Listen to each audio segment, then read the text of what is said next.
इनकी समस्या तो सुनने के लिए धामी को आना ही चाहिए। नंबर के हरियाणा नंबर यूपी नंबर के जो प्राइवेट व्हीकल चल रहे हैं, इनका कोई सत्यापन नहीं है।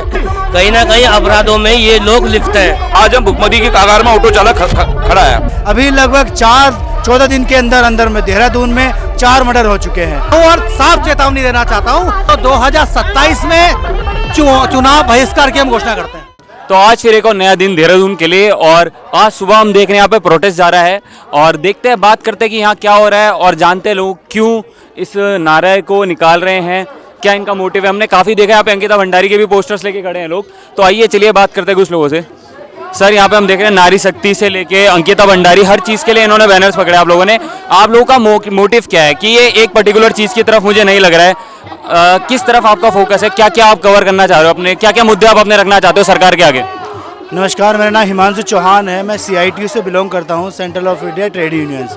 आज जो है पूरे देश में पूरे देशव्यापी हड़ताल है, जिसमें 29 ट्रेड यूनियन है, और उस ट्रेड यूनियन की हड़ताल को किसान सभा, SFI जो स्टूडेंट फेडरेशन ऑफ इंडिया है, महिला समिति और जो बस्ती बचाओ आंदोलन है, यहाँ बस्ती बचाओ आंदोलन के लोग हैं जो लगातार एलिवेटेड रोड के नाम पे बस्तियों को जो तोड़ा जा रहा है, उसके लोग आए हैं कि हमारी बस्तियों को ना तोड़ा जाए। अगर आपको तोड़ना ही है, इतनी ज़रूरी है, तो हमको कहीं मालिकाना अधिकार के आधार पर हमको कहीं आवाज़ दिया जाए, तब तोड़ा जाए। साथ ही साथ महिलाएं आई हैं, जनवादी महिला समिति है, वो डिमांड कर रही हैं।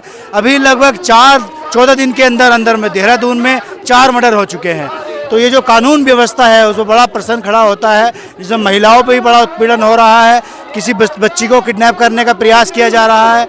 और ऐसे ही जो हड़ताल की जा रही है, मुख्य तौर पर कुछ डिमांड है कि 4 संहिताएं जो लेकर आई है जो मोदी सरकार केंद्र की, उसको रद्द किया जाए।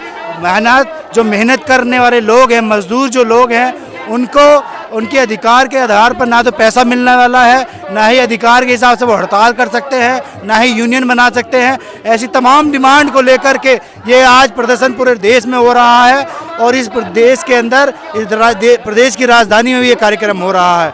इसमें अलग अलग डिमांड है। न्यूनतम वेतन 26,000 देना होगा। किसी भी कार्य जो मजदूर है, जो स्कीम वर्कर्स हैं, उनको राज्य कर्मचारी का दर्जा देना पड़ेगा। जो संविदा कर्मी हैं, उनको नियमितीकरण करना होगा। जो मकान जो टूट रहे हैं, उनको तोड़ना बंद करना होगा। ऐसी तमाम डिमांड है। मोटर व्हीकल एक्ट 2023 जो आया है, उसको रद्द करने जैसी डिमांड है। उन डिमांड को लेकर ये प्रदर्शन किया जा रहा है। जैसे सर, आपने मेरे को बताया कि बस्ती यहाँ जो तोड़ रहे हैं एलिवेटेड रोड के लिए, वो शहर में जो एक ट्रैफिक भी बढ़ रहा है, उसकी तरफ सरकार ने एक पहल उठाया, पर उससे क्या जो आम जनता है उस पर बहुत ही दिक्कतें होती है। जो गरीब आदमी अपनी मकान में रहना चाहता है, अपनी झुग्गी झोपड़ियों में रहता है, सरकार को क्या उनके बारे में सोचना चाहिए? बिल्कुल सोचना चाहिए। हम ये कह रहे हैं सड़क बहुत ज़रूरी है, लेकिन लोगों के लिए उससे ज़्यादा मकान ज़रूरी है।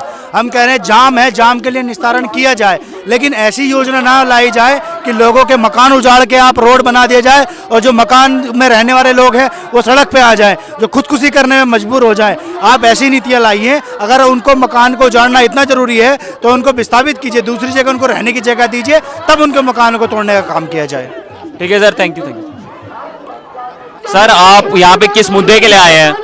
देखिए, हमारे centre of India trade union CITU से ये आह्वान किया था कई यूनियनों का, जो हमारे राज्य में बढ़ते अपराध, बेरोजगारी को लेके और भी कई समस्याएं हैं, जिसमें ये तमाम यहाँ पर ऑटो वाले और हमारी नारी शक्तियाँ यहाँ पे आई हैं। इसमें जो हम देखने को मिल रहा है, अभी जैसे आपने कल देखा होगा, यही आपका तिप्ती कॉलोनी पे कांड हुआ है, गोलीबाजी हुई है। कल शाम हुआ था जो? कल शाम सुबह है। जी, कल शाम हुआ है। इसमें जो अभी हमारे अध्यक्ष जी ने बताया है, ये जो प्राइवेट नंबर के हरियाणा नंबर, यूपी नंबर के जो प्राइवेट व्हीकल चल रहे हैं, इनका कोई सत्यापन नहीं है, और रैपिडो के नाम पे यहाँ संचालन कर रहे हैं। कहीं ना कहीं अपराधों में ये लोग लिप्त हैं, इन अपराधों में। इनका कोई बाया डेटा नहीं है। ये रैपिडो से जुड़ जाते हैं और धड़ल्ले से यहाँ पे रैपिडो चला रहे हैं। कहीं ना कहीं इनका कुछ अता पता नहीं है, ये कौन लोग हैं, कहाँ से आए हैं। और सबसे बड़ी बात ये है कि ये अज्ञात संगठनों से जुड़े हुए लोग हैं। अगर जो कहीं पे इनकी कहीं पकड़ धकड़ होती है, तो अज्ञात संगठन के लोग इनके पीछे सोर्स लगाते हैं, इनको छुड़वाते हैं। कहीं ना कहीं उत्तराखंड में जो क्राइम बढ़ रहा है, सबसे बड़ी देन ये है। तो आप ये कहना चाह रहे हैं कि क्राइम जो उत्तराखंड में बढ़ रहा है, वो बाहर के लोग जो यूपी हरियाणा का आप नंबर वाली आपने बात जिक्र करी है, उनकी वजह से बढ़ रहा है? बिल्कुल बिल्कुल। हमारा उत्तराखंड का आदमी इतना शांतिपूर्ण आदमी है इतना सीधा साधा भोला आदमी है हमारे उत्तराखंड का। कहीं पे भी ये क्राइम में या किसी भी विषय में इनका नाम नहीं आता। आज भी आप सिद्धू वाला जेल में जाके देख लो, टोटल वहाँ पे बाहर के लोग जेलों में बंद हुए मिलेंगे। हमारे उत्तराखंड के कोई छोटे मोटे घर के घरेलू झगड़े होंगे, उसमें होंगे तो होंगे, नहीं तो ऐसे क्राइम में हमारे उत्तराखंड के लोग नहीं है। आपकी जो मांगे हैं, सरकार से मांगे हैं, वो क्या है, किस तरह आप उनको रखना चाहते हैं? क्या आप मुख्यमंत्री जी के लिए कोई स्पेशल मैसेज देना चाहेंगे अपनी मांगों के लेके? जी बात साहब, हम ऑटो यूनियन से सेंटर ऑफ ट्रेड यूनियन से शहजाद जी, खुर्शीद भाई मेरे साथ जुड़े हुए हैं। तो कहीं ना कहीं हमारे देहरादून में रोजगार बिल्कुल ऑटो चालक खत्म हो चुका है। यहाँ पे 70% बाहरी राज्यों के लड़के ये जो दोपहिया वाहन चला रहे हैं, इसमें पीला नंबर कहीं नहीं है। कई बार मैं ट्रांसपोर्ट कमिश्नर ब्रजेश कुमार संत है, उनसे मिला हूँ। पिछले साल भी आरटीओ रोड पे आया था। अभी जो जितने रिक्शे निकल रहे, लोकल व्यक्ति के नाम पे देहरादून आरटीओ में रजिस्ट्रेशन होता है और उसे चला रहा है दूसरा व्यक्ति। एक एक मालिक के पास 10-10 रिक्शे हैं और दिहाड़ी पे दे रखे हैं लोगों को। और ये विभाग मुख्यमंत्री के पास है, इसमें कोई संज्ञान नहीं ले रहा। आज हम भुखमरी की कगार में ऑटो चालक खड़ा है। मैं आपसे एक चीज और पूछूंगा कि जैसे आप कह रहे हैं कि रैपिडो जो आप पीले नंबर के बिना जो बाइक चला रहे हैं, इस पे दिल्ली में भी एक बार बैन लगाया था दिल्ली सरकार ने, जहां तक आपको अगर अंदाजा होगा। तो आप क्या चाह रहे हैं कि उत्तराखंड में भी कुछ ऐसा हो, क्योंकि ऑटो यूनियन को नुकसान तो हो रहा है इससे? नहीं, मैं आपको ज्यादा बड़ी बात नहीं कहता। नैनीताल उत्तराखंड में बनता है, नैनीताल शहर, नैनीताल भवाली, वहाँ पे जितने भी बाइक चला रहे हैं पीले कॉमर्शियल नंबर की प्लेट है, उनका वेरीफाई होता है। और ये अभी देखा आपने कई स्टेटों में इसमें हाईकोर्ट से स्टे भी आ चुका है। ये अनलीगल है, क्योंकि 12/8/2024 को जब मैंने कार्रवाई कराई थी तो परिवहन विभाग ने कम से कम 100 से अधिक बाइकें सीज करी थी। 1-1 लाख का ये रूपम ट्रांसपोर्ट कंपनी इनको नोटिस भी भेजा गया था। ये एक्चुअल में ये इनका जो है पैसा जा रहा है, किस तरीके से जा रहा है, इस तरीके से अनलीगल काम हो रहा है। ये कहीं इसमें मतलब ये प्रावधान नहीं है कि ये ऐसे चले। ये किसी भी शहर में ऐसे नहीं चल सकती है। आपकी क्या मांगे हैं सरकार से और आप यहाँ पे क्यों ये पूरा हड़ताल या कहते प्रोटेस्ट कर रहे हैं? यहाँ पर सभी मजदूर वर्ग की आम हड़ताल है और इसमें आंगनबाड़ी आशा भोजन माता भी शामिल है और ये हमारी राष्ट्रीय हड़ताल है। इसमें चाहे एमएसपी की गारंटी हो, चारों श्रम संहिताओं को रद्द करने की मांग हो जो नए बनाई इन्होंने, और न्यूनतम वेतन लागू करने की मांग हो, बेरोजगारी प्रथा खत्म करने की मांग हो, ठेकेदारी प्रथा खत्म करने की मांग हो, ये तमाम मांगों को लेकर आज हम यहाँ एकत्रित हुए हैं। जो आशा वर्कर्स हैं, जैसे वो इतने टाइम से मेहनत कर रहे हैं, बट वेतन में उनके जो है वो इजाफा नहीं है, जो आप लोगों का एक तरीके से मुद्दा भी है। तो आप सरकार पे क्या कहना चाहेंगे? सरकार से आप कंप्लीट पूरी आंगनबाड़ी से हूँ। आप आंगनबाड़ी से? तो आंगनबाड़ी से या बता दीजिए आप क्या सरकार पे कुछ क्या मांग रखना चाहेंगे?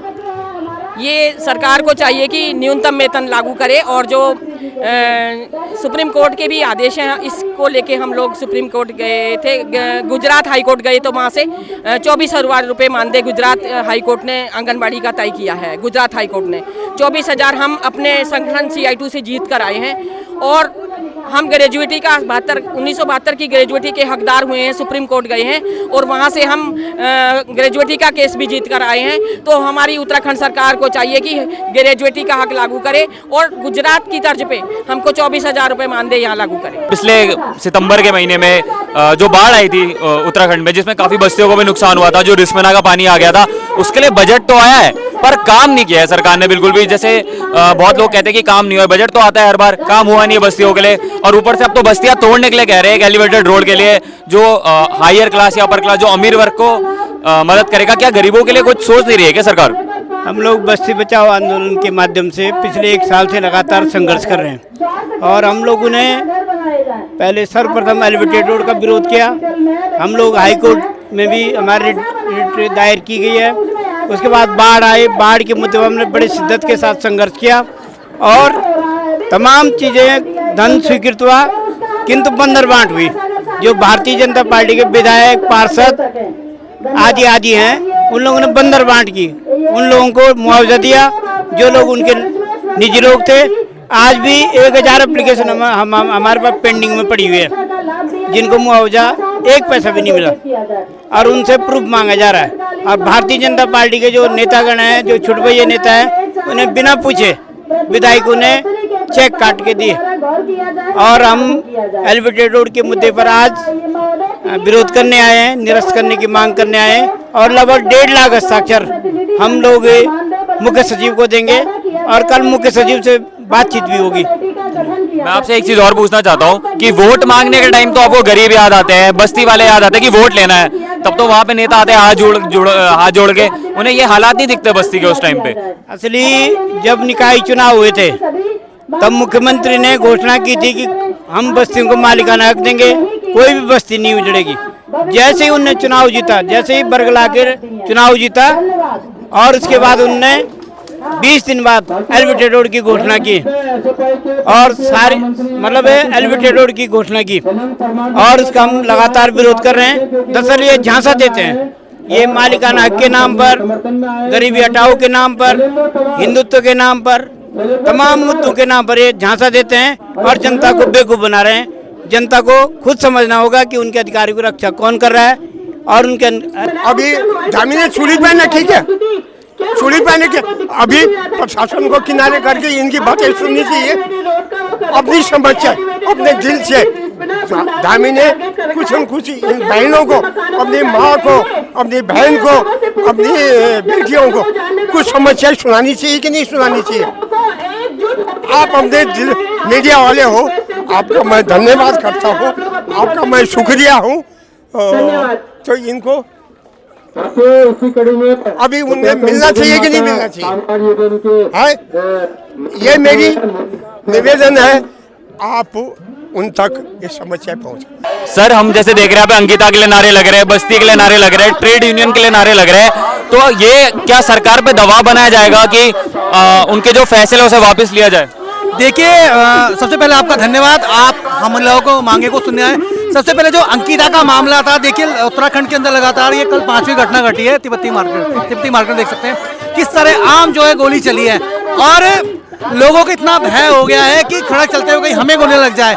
यह सरकार पे दबाव बनाने के लिए भी है और अपनी मांगे पूरी करने के लिए भी है। और एलिवेटेड रोड, क्या जरूरत है एलिवेटेड रोड बनाने की, बस्तियों को उजाड़ने की, क्या बिगाड़ा इन्होंने? अब सरकार क्या करती है, साफ तौर पर कहना चाहता हूँ धामी जी को कि आप इलेक्शन के टाइम पे इनको बसाते हैं, और जब इलेक्शन आपका खत्म हो जाता है, आप जीत जाते हैं, तो इन्हें उजाड़ देते हैं। ये कौन सी मतलब राजनीति है? तो यह उत्तराखंड राज्य 42 सादतों के बाद बना था। कोई धामी जी को परोस के नहीं मिला था उत्तराखंड बनाने के लिए 42 सादतें गई थी, और इसमें वो लोग हैं जिन्होंने उत्तराखंड राज्य बनाने के लिए अपनी पूरा घर बार छोड़कर, नवीन सिंह गुसाई जी, पंडित रावत जी, इंदु नोटियाल जी जो हाँ भाषण दे रहे हैं यहाँ पर, मैं भी छोटा था, 8 से 9 साल की उम्र में था, मैं भी आंदोलन में कूद गया था। तो मैं धामी सरकार से ये कहना चाहूँगा कि जो अंकिता के अब जो VIP है उसको आप क्यों बचा रहे हैं? चाहे वो कोई भी हो, चाहे प्रधानमंत्री हो, चाहे कोई भी हो, हम किसी के लिए भी कहते हैं, तो उस बंदे को फांसी मिलनी चाहिए जो इसमें था। और साफ तौर पर कहना चाहते हैं कि अभी ये हमारा छोटा सा जुलूस है, अभी हमने उत्तराखंड बंद का ऐलान किया था, अब दोबारा हम उत्तराखंड बंद का ऐलान करने जाएंगे।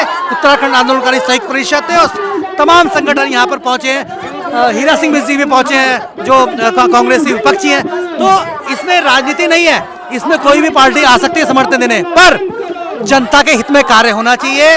और जिस प्रकार से महापंचायत हुई थी परेड ग्राउंड में, तो मैं ये कहना चाहता हूँ अच्छी बात है उन्होंने महापंचायत करी, पर वह गुंजन का और विकास नगर में जो घटना घटी थी उसका ऋषिकेश में हुआ था, और जितनी भी बहनें थी तमाम का मुद्दा चारों फोटों में लगनी चाहिए थी, उनके पिता को बुलाना चाहिए था। और दूसरी बात कहना चाहता हूँ कि जो CBI जांच है, CBI जांच अंकिता के जो माता पिता है उनके सामने होनी चाहिए और सुप्रीम कोर्ट के निगरानी में होना चाहिए, क्योंकि CBI पे जनता को विश्वास नहीं है कि CBI सही होगी, क्योंकि जब सुप्रीम कोर्ट के जज बैठेंगे तो साफ तौर पर मैं कह सकता हूँ कि जनता को इंसाफ मिलेगा। सर मैं एक चीज़ और पूछूंगा आपसे, जैसे हम देख रहे हैं कि अब इस शहर में, इस राज्य में बहुत लोग सेफ नहीं फील कर रहे हैं। पहले महिलाओं की बात थी, गुंजन, अंकिता, अब आपने कल देखा कि एक गैस एजेंसी ओनर की भी मार के हत्या कर दी है गोली। तो क्या प्रशासन बिल्कुल ही कमजोर हो चुका है, वो जनता की सुरक्षा भी नहीं कर पा रहा है? क्या ये हालात आ चुके हैं इस राज्य के? वो लेफ्टिनेंट कर्नल जो थे उनका लड़का बताया जा रहा है उनको, और यह घटना आप ये देख सकते हैं कि जो गुंजन को 11 से 12 के बीच में गोली लगी थी, और वही घटना तिब्बती मार्केट में 11 से 12 के बीच में हुई है।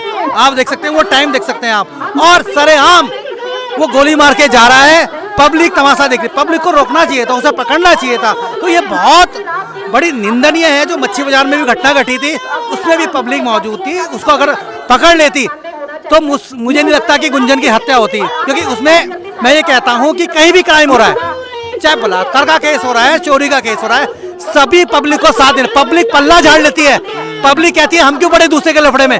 पढ़ना चाहिए, अगर आप दूसरे के लफड़े में पड़ेंगे तभी जनता अपने को सुरक्षित महसूस करेगी। और मैं मीडिया के माध्यम से धामिश्रा को कहना चाहता हूं और साफ चेतावनी देना चाहता हूं कि अगर इन मांगों को पूरा नहीं किया गया तो 2027 में चुनाव बहिष्कार की हम घोषणा करते हैं। तो सरकार को ज्ञापन सौंपा गया है, गवर्नर को ज्ञापन सौंपा गया है। क्या सरकार इसके ऊपर ध्यान देगी या फिर इस मुद्दे को भी रफा दफा कर दिया जाएगा? आगे की खबरें देखने के लिए बने रहे जोखिम न्यूज़ से।